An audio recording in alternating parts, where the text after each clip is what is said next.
নমস্কাৰ বন্ধু বান্ধৱীসকল, স্বাগতম জনাইছোঁ টুজব চেনেলৰ অন্য এটা গুৰুত্বপূৰ্ণ ভিডিঅ'লৈ। টুজব চেনেলৰ জৰিয়তে আমি অসম তথা ভাৰতৰ চৰকাৰী বেচৰকাৰী চাকৰি বিজ্ঞাপন আলোচনা কৰোঁ। আজিও ঠিক তেনেধৰণে অসম চৰকাৰৰ এটা বিশেষ বিজ্ঞাপন লৈ আপোনালোকৰ ওচৰলৈ আহিছোঁ। বিজ্ঞাপনটোৰ সবিশেষ বিতংকৈ জানিবলৈ ভিডিঅ'টো শেষলৈকে চাব। বন্ধু বান্ধৱীসকল, আপুনি যদি আমাৰ চেনেলৰ প্ৰথমবাৰলৈ আহিছে তেন্তে চেনেলটো ছাবস্ক্ৰাইব কৰি দিব। বন্ধু বান্ধৱীসকল, আহক ভিডিঅ'টো আৰম্ভ কৰোঁ। বন্ধু বান্ধৱীসকল, আজি মই যিটো বিজ্ঞাপন লৈ আপোনালোকৰ ওচৰলৈ আহিছোঁ, বিজ্ঞাপনটো অসম চৰকাৰৰ ফালৰ পৰা প্ৰকাশ কৰিছে। অসম চৰকাৰৰ ডিষ্ট্ৰিক্ট কোৰ্টৰ ফালৰ পৰা প্ৰকাশ কৰিছে। ডিষ্ট্ৰিক্ট কোৰ্ট লখিমপুৰ ডিষ্ট্ৰিক্টৰ ফালৰ পৰা বিজ্ঞাপনটো আহিছে। এইটো পদকেইটা লখিমপুৰ ডিষ্ট্ৰিক্টৰ কোৰ্টত এই পদকেইটা আছে। গতিকে আপোনালোকে পদকেইটাৰ বিষয়ে চাওক। যিহেতু লখিমপুৰ ডিষ্ট্ৰিক্টৰ পদ, গতিকে সকলো অসমৰ ছাত্ৰ ছাত্ৰীয়ে এই পদৰ কাৰণে এপ্লাই কৰিব পাৰিব। ইয়াতে গ্ৰেড 3 আৰু গ্ৰেড 4 পদ আছে। মই আপোনালোকক প্ৰথম যিটো পদৰ কাৰণে দেখাব বিচাৰিছোঁ, প্ৰথম পদটো আহিছে আপোনালোকৰ জুনিয়ৰ এছিষ্টেণ্ট। এইটো গ্ৰেড 3 পদ হয়। ইয়াৰে গ্ৰেড 3 পদ আছে দুটা। এইটো আপোনালোকে চাব পাৰিব, গ্ৰেড 3 পদ আছে দুটা।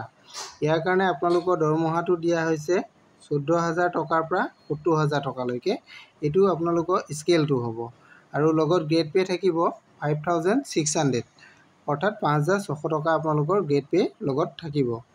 আৰু এই পদকেইটাৰ কাৰণে আপোনালোকৰ এডুকেশ্যনেল কোৱালিফিকেশ্যনটো বিচৰা হৈছে বেচেলৰ ডিগ্ৰী, অৰ্থাৎ আপোনালোকৰ BA বা BCom বা BSc। আপোনালোকৰ ষ্ট্ৰীমটো আৰ্টছ, ছায়েন্স, কমাৰ্চ যিকোনো হ'লেই আপোনালোকে এই পদৰ কাৰণে এপ্লাই কৰিব পাৰিব। লগতে আপোনালোকৰ ইয়াতে লাগিব 6 month diploma in computer application. আপোনালোকৰ লগত 6 মাহৰ কম্পিউটাৰ ডিপ্ল'মাও থাকিব লাগিব। এইকেইটা যদি আপোনালোকৰ আছে, বেচেলৰ ডিগ্ৰী আৰু 6 মান্থৰ কম্পিউটাৰ ডিপ্ল'মা যদি আপোনালোকৰ আছে, তেনেহ'লে আপোনালোকে জুনিয়ৰ এছিষ্টেণ্ট পদটোৰ কাৰণে এপ্লাই কৰিব পাৰিব। আৰু 2 নম্বৰ যিটো পদ আছে, আমি এতিয়া আহোঁ 2 নম্বৰ পদটোলৈ। 2 নম্বৰ যিটো পদ আছে, এইটো আপোনালোকে দেখিছে মাল্টি টাস্কিং ষ্টাফ। এইটো 4th গ্ৰেডৰ পদ হয়। 4th গ্ৰেড মাল্টি টাস্কিং ষ্টাফৰ কাৰণে লাগে। ইয়াতে মাল্টি টাস্কিং ষ্টাফৰ পদো আছে আপোনালোকৰ দুটা। ইয়াৰ কাৰণে আপোনালোকৰ স্কেল পে'টো দিয়া হৈছে 12,000 টকাৰ পৰা 52,000 টকা। আৰু যিটো গ্ৰেড পে থাকিব, গ্ৰেড পে'টো আপোনালোকৰ 3,900 টকা গ্ৰেড পে' দিয়া হ'ব। এইকেইটা আপোনালোকৰ দিয়া হৈছে। ইয়াৰ কাৰণে কোৱালিফিকেশ্যনটো আপোনালোকৰ 8 পাছ হ'লেই আপোনালোকে এপ্লাই কৰিব পাৰিব। আৰু লগত আপোনালোকৰ কি লাগিব, এমপ্লয়মেণ্ট এক্সচেঞ্জ ৰেজিষ্ট্ৰেশ্যন নাম্বাৰটো মাষ্ট বি লাগিবই। এমপ্লয়মেণ্ট এক্সচেঞ্জ অৰ্থাৎ ৰেজিষ্ট্ৰেশ্যন যিটো চাৰ্টিফিকেটটো আপোনালোকক লাগিব। আৰু এই পদটোৰ কাৰণে বয়সৰ সীমাটো আপোনালোকৰ দিয়া হৈছে 18 বছৰৰ পৰা 40 বছৰ। 18 বছৰৰ পৰা 40 বছৰৰ ভিতৰত হ'ব লাগিব। যিটো মাল্টি টাস্কিং ষ্টাফ পদ আছে, এই পদটোৰ কাৰণে 1/1/2024লৈকে আপোনালোকৰ 18 পৰা 40ৰ ভিতৰত যদি হয়, তেনেহ'লে আপোনালোকে এই পদটোৰ কাৰণে এপ্লাই কৰিব পাৰিব। আৰু যিসকল PWBD কেণ্ডিডেট আছে, তেওঁলোকৰ কাৰণে 10 বছৰ ৰেহাই দিয়া হ'ব আপাৰ এজৰ। এইটো কথা ইয়াতে উল্লেখ আছে। PWBD কেণ্ডিডেটসকলে 40 নহয় 50 বছৰ বয়সলৈকে এই পদৰ কাৰণে এপ্লাই কৰিব পাৰিব। এইটো নিশ্চয় আপোনালোকে বুজি পালে। এতিয়া আমি আহোঁ এই পদকেইটাৰ কাৰণে আপোনালোকে কেনেধৰণে এপ্লাই কৰিব।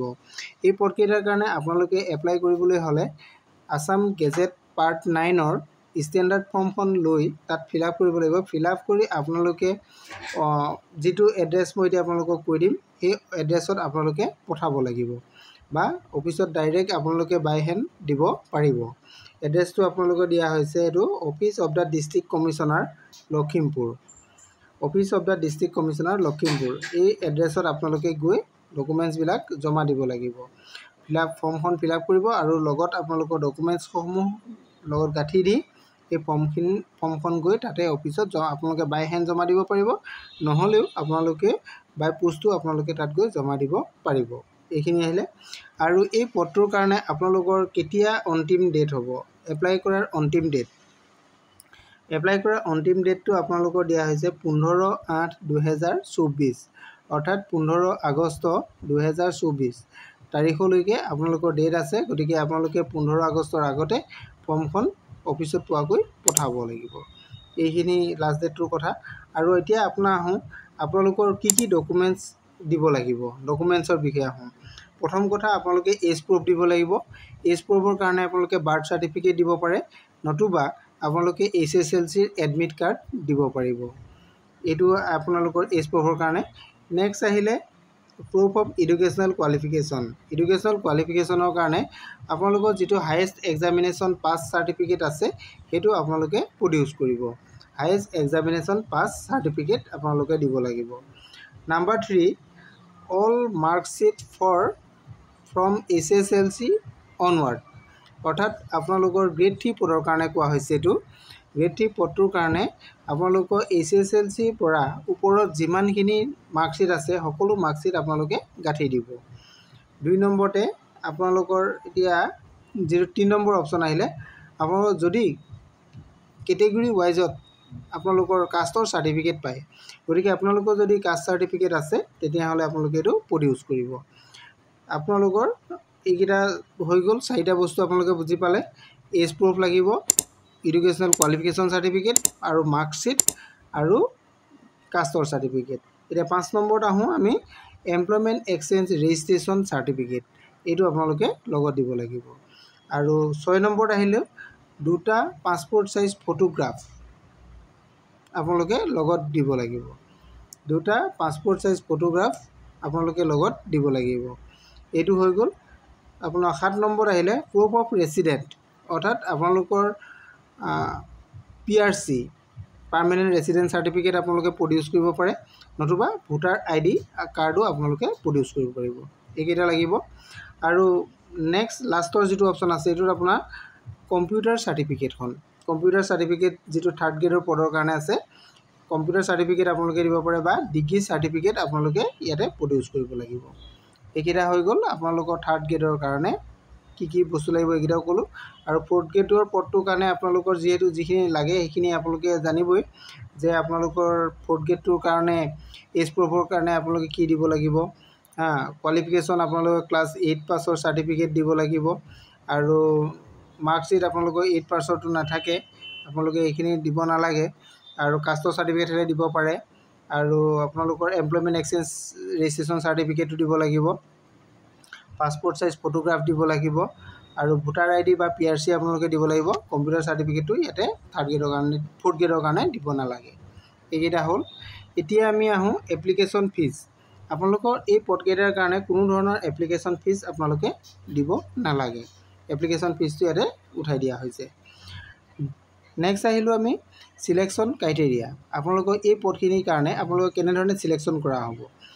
প্ৰথমতে আমি আহোঁ 3rd গ্ৰেড অৰ্থাৎ জুনিয়ৰ এছিষ্টেণ্ট পদটোৰ কাৰণে। জুনিয়ৰ এছিষ্টেণ্ট পদটোৰ কাৰণে আপোনালোকৰ প্ৰথম দিয়া হ'ব পাৰ্ট 1ত থাকিব আপোনালোকৰ ৰিটেন টেষ্ট। পাৰ্ট 1ৰ ৰিটেন টেষ্ট হ'ব। ৰিটেন টেষ্টত আপোনালোকৰ 150 মাৰ্কছৰ এটা ৰিটেন টেষ্ট হ'ব। তাৰে আপোনালোকৰ প্ৰথম থাকিব general English 50 marks, general knowledge 50 marks আৰু এৰিথমেটিক থাকিব 50 মাৰ্ক। টোটেল আহি গ'ল 150 নম্বৰ। আপোনালোকৰ এইখিনি পেপাৰ ৰিটেন হ'ব, ৰিটেন এক্সাম আপোনালোকে পাছ কৰিব লাগিব। নেক্সট আহিলে আপোনালোকৰ পাৰ্ট 2। পাৰ্ট 2ত আপোনালোকৰ কম্পিউটাৰ টেষ্ট হ'ব। কম্পিউটাৰ টেষ্টত 50 মাৰ্ক। কম্পিউটাৰ টেষ্টত আপোনালোকৰ আহিব এইখিনি। তাৰপিছতে আপোনাৰ প্ৰেক্টিকেলো দিব, 30 মাৰ্ক হ'ব আৰু এইপিনে প্ৰেক্টিকেল দিব। তাতে 2টা পাৰ্ট কৰি দিছে, তাতে 30 মাৰ্কছ আৰু 20 মাৰ্কছ, এইটো বেলেগ বেলেগকৈ ভাগ কৰি দিয়া হৈছে। এইকেইটা আপোনালোকৰ এক্সাম 3rd গ্ৰেডৰ জুনিয়ৰ এছিষ্টেণ্টৰ কাৰণে। এতিয়া আহোঁ 4th গ্ৰেডৰ যিটো মাল্টিটাস্কিং ষ্টাফ, তাৰ কাৰণে আহোঁ। ইয়াৰ কাৰণে ৰিটেন টেষ্ট হ'ব 50 মাৰ্কছৰ। ৰিটেন টেষ্ট হ'ব 50 মাৰ্কছৰ। তাতে মাৰ্কছ অফ আছামিজ লেংগুৱেজৰ কাৰণে থাকিব 30 মাৰ্ক আৰু 20 মাৰ্ক থাকিব জেনেৰেল নলেজ। জেনেৰেল নলেজত আপোনালোকৰ history, geography, culture of Assam এইকেইটাৰ ওপৰত আপোনালোকৰ হ'ব ৰিটেন টেষ্ট 50 মাৰ্কছৰ হ'ব। এইকেইটা হৈ গ'ল। আৰু প্ৰিফাৰেঞ্চ আৰু লোকেলিটিৰ ওপৰত আপোনালোকক কিছু নম্বৰ ইয়াৰ পৰা পাব। এইখিনি কথা ইয়াতে লিখা আছে। আৰু ইয়াৰ কাৰণে আপোনালোকৰ এপ্লাই কৰাৰ পাছত কেনেধৰণে আপোনালোকে কল লেটাৰ পাব, এডমিট পাব, এইখিনি কথা আপোনালোকে ইয়াৰ যিটো অফিচিয়েল ৱেবছাইট কল লেটাৰ আৰু অফিচিয়েল ৱেবছাইট কল লেটাৰ আৰু এডমিট কাৰ্ডৰ কাৰণে আপোনালোকে অফিচিয়েল ৱেবছাইটত যাব লাগিব। অফিচিয়েল ৱেবছাইটত এই কথাখিনি উপলব্ধ হ'ব। আৰু এডমিট কাৰ্ডতে আপোনালোকৰ এক্সাম কেতিয়া হ'ব, ডেট, টাইম, ভেনু, এই সকলোখিনি আপোনালোকে এই ৱেবছাইটতে গ'লে এডমিট যেতিয়া পাব এডমিটত এইখিনি কথা উল্লেখ থাকিব। এইখিনি কথা আপোনালোকে সকলোৱে বুজি পালে গোটেইখিনি কথা। এতিয়া আমি এপ্লাই কৰিব লাগে। এপ্লাই কৰক আপোনালোকে। ইয়াতে সকলোখিনি কথা মই বুজাই দিলোঁৱেই আপোনালোকক। আৰু যদি কিবা আপোনালোকে বুজি পোৱা নাই তেনেহ'লে মোৰ ভিডিঅ' শেষত আপোনালোকে কমেণ্ট কৰিব, মই আপোনালোকক জনাই দিবলৈ চেষ্টা কৰিম। এইখিনি গোটেইখিনি কথা মই বুজাই দিয়া হৈছেই। আৰু যদি কিবা বাকী থাকি গৈছে তেনেহ'লে আপোনালোকে মোৰ ভিডিঅ' শেষত কমেণ্ট কৰিব, মই আপোনালোকক জনাই দিবলৈ চেষ্টা কৰিম। Thank U.